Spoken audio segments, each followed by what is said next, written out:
Right now, inside your body, a quiet countdown is running. The days got shorter, the air turned cooler, and without asking your permission, something shifted. The craving for heavier food, the pull towards sleep, the low mood that settled in without any obvious reason. You probably blamed stress, your schedule. But here is the truth. Your body was not malfunctioning. It was following orders. Ancient orders, written long before you were born. Your body still thinks winter is coming, and it is preparing you to survive it. Go back roughly 2 million years. Your ancestors were not living in temperature-controlled apartments with grocery delivery. They were living in open environments where the seasons were life and death. Summer meant abundance. Winter meant scarcity.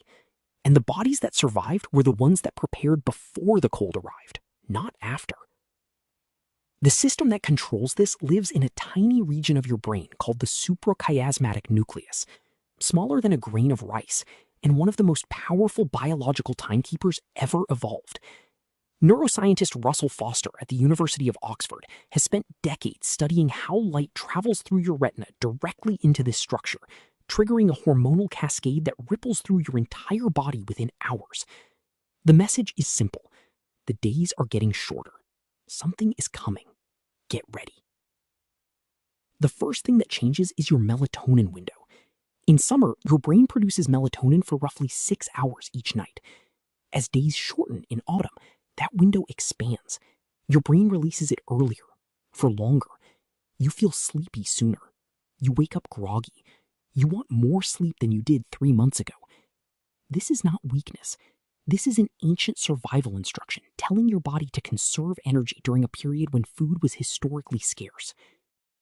At the same time, your serotonin drops. Serotonin is not just a happiness molecule. It is a molecule of motivation, energy, and social engagement. Lower serotonin makes effort feel heavier. It pulls your focus inward. It makes large gatherings feel exhausting rather than energizing. In ancestral environments, this was useful. Winter was not the time for bold exploration. It was the time to stay close, conserve, and wait. Psychiatrist Norman Rosenthal at Georgetown University Medical School was one of the first researchers to formally document this in modern humans. He identified seasonal affective disorder, but he made a point that is often lost. He argued that the seasonal dip in mood and motivation is not purely a disorder. It is an extreme version of a biological pattern that exists in virtually all humans, one that became maladaptive when we stopped living outside. And then there is your appetite. Research by endocrinologist Josephine Arendt at the University of Surrey showed that caloric intake increases by roughly 200 calories per day in autumn compared to summer, without any conscious decision to eat more. Cravings shift toward carbohydrates and fats, heavier meals, comfort foods. Your metabolism is doing exactly what it evolved to do, telling you to eat more while food was abundant so your body could store fat as insurance against the winter shortfall. The fact that no shortfall is coming does not matter to your biology. It is following a script written in a world that no longer exists. Stop and notice what this means. Every single one of these changes, the sleep, the appetite, the mood, they are all triggered by one thing: the length of the day. Not your choices, not your willpower, just light, just the angle of the sun. Your body is reading the sky the way your ancestors read it for 2 million years. The result in modern life is a biological time lag. Your body is living in a different world than the one you actually inhabit. It is preparing for a hardship that will not come.